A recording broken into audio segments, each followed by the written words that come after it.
एक छोटे से गांव में एक पुराना और वीरान बंगला था जिसे लोग भूत बंगला के नाम से जानते थे। इस बंगले के बारे में कहा जाता था कि यहाँ रात को अजीबोगरीब आवाजें आती हैं और कोई वहां जाने की हिम्मत नहीं करता। गांव के बड़े बुजुर्ग कहते थे कि यह बंगला कभी एक अमीर जमींदार का था, लेकिन उसके बाद कुछ ऐसा हुआ कि वह बंगला हमेशा के लिए खंडहर बन गया। कई साल पहले इस बंगले में रघु नाम का एक जमींदार रहता था। रघु बहुत अमीर था और उसका परिवार बहुत बड़ा था। उसकी पत्नी, 2 बेटे और 1 बेटी थी। बंगले की भव्यता और सुंदरता दूर दूर तक मशहूर थी, लेकिन एक रात उस बंगले में कुछ ऐसा हुआ जिसने सबकी जिंदगी बदल दी। रघु की पत्नी अचानक से गायब हो गई। किसी को नहीं पता था कि वह कहाँ गई। पूरे गांव में उसकी तलाश की गई, लेकिन वह नहीं मिली। कुछ दिनों बाद लोगों को बंगले के अंदर उसकी लाश मिली। उसकी मौत रहस्यमयी थी और उसके चेहरे पर एक भयानक डर झलक रहा था। गांव के लोगों ने कहा कि उस रात बंगले में कुछ बुरा हुआ था। उसके बाद रघु के दोनों बेटों की भी रहस्यमयी तरीके से मौत हो गई। कोई नहीं जानता था कि उनके साथ क्या हुआ। कुछ लोगों का मानना था कि उस बंगले में बुरी आत्माओं का वास हो गया था, जबकि कुछ लोगों ने इसे रघु की बदकिस्मती कहा। लेकिन धीरे धीरे वह बंगला वीरान हो गया और रघु की बेटी भी गांव छोड़कर कहीं और चली गई।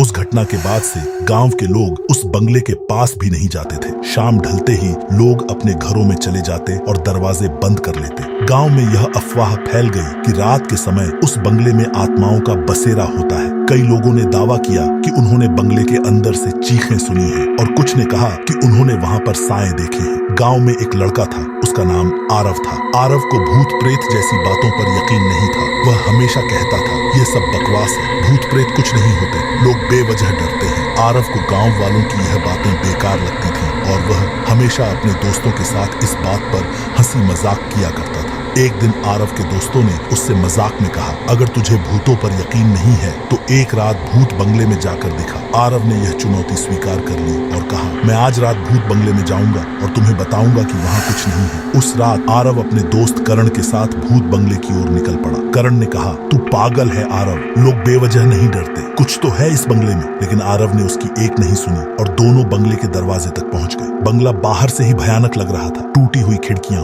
दीवारों पर उगी हुई बेलें और जगह जगह जमी धूल और काई। आरव ने हल्की सी मुस्कान के साथ कहा, देख कुछ भी नहीं है, बस एक पुराना घर है। दोनों अंदर चले गए। अंदर का माहौल और भी डरावना था। धूल से भरे फर्नीचर, दीवारों पर लगी पेंटिंग्स जो अब धुंधली हो चुकी थी और एक अजीब सी ठंडी हवा पूरे घर में बह रही थी। आरव ने कहा, देखा यहाँ कुछ नहीं है, लेकिन तभी अचानक से घर में अजीब आवाजें आने लगी। दीवारों पर खरोंचने की आवाजें, दरवाजों का अपने आप खुलना बंद होना और किसी के हल्के हल्के कदमों की आवाजें। आरव और करण घबरा गए। करण ने कहा, ये क्या हो रहा है, हम यहाँ से चलते हैं। लेकिन आरव अभी भी मानने को तैयार नहीं था। उसने कहा, शायद ये हवा की वजह से हो रहा है, चल ऊपर चलते हैं। दोनों सीढ़ियों से ऊपर की ओर बढ़े। जैसे ही वे ऊपर पहुंचे, अचानक से एक दरवाजा जोर से बंद हो गया। करण की हिम्मत टूट चुकी थी। वह चिल्लाने लगा, आरव ये भूतों का घर है, चल भाग यहाँ से। लेकिन आरव अभी भी इसे नहीं मान रहा था। उसने दरवाजा खोलने की कोशिश की, लेकिन दरवाजा जैसे किसी ने बंद कर दिया था। तभी आरव की नजर एक पुरानी पेंटिंग पर पड़ी। ये पेंटिंग रघु की पत्नी की थी। उसकी आंखें जैसे आरव की तरफ घूर रही थी। आरव को एक अजीब सा एहसास हुआ, जैसे कोई उसे देख रहा हो। उसने पेंटिंग की आंखों को छूने की कोशिश की, तभी उसके पीछे से एक ठंडी हवा का झोंका आया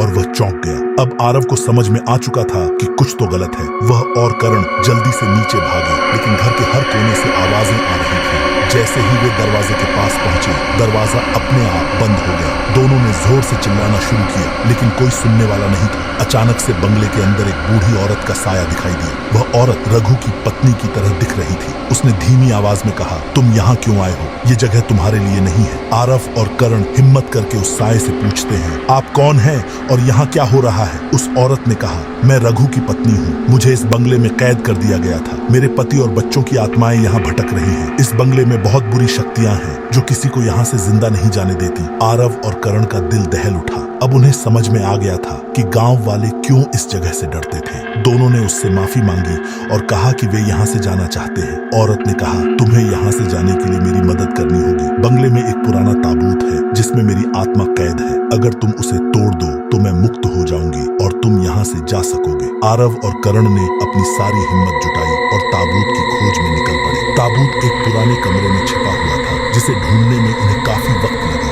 जब उन्होंने ताबूत को देखा तो उसकी बनावट ही भयानक थी। उन्होंने जैसे ही ताबूत को तोड़ने की कोशिश की, पूरे घर में अजीबोगरीब घटनाएं शुरू हो गई। दीवारें हिलने लगी, औरत की चीखें गूंजने लगी और अंधेरा और गहरा हो गया। लेकिन दोनों ने हार नहीं मानी। उन्होंने ताबूत तोड़ दिया और तभी अचानक से सारा माहौल शांत हो गया। औरत का साया धीरे धीरे गायब हो गया और बंगले के दरवाजे खुल गए। आरव और करण तेजी से बंगले से बाहर निकले। दोनों की सांसें फूल रही थीं, लेकिन वे अब सुरक्षित थे। गांव वापस लौटने के बाद उन्होंने यह बात गांव वालों को बताई, लेकिन किसी ने उनकी बातों पर यकीन नहीं किया। आरव अब पहले जैसा नहीं रहा। अब वह जानता था कि भूत प्रेत जैसी चीजें सच में होती हैं। उस दिन के बाद से वह बंगले के पास भी नहीं गया और बाकी गांव वाले भी उस जगह से हमेशा के लिए दूर रहने लगे।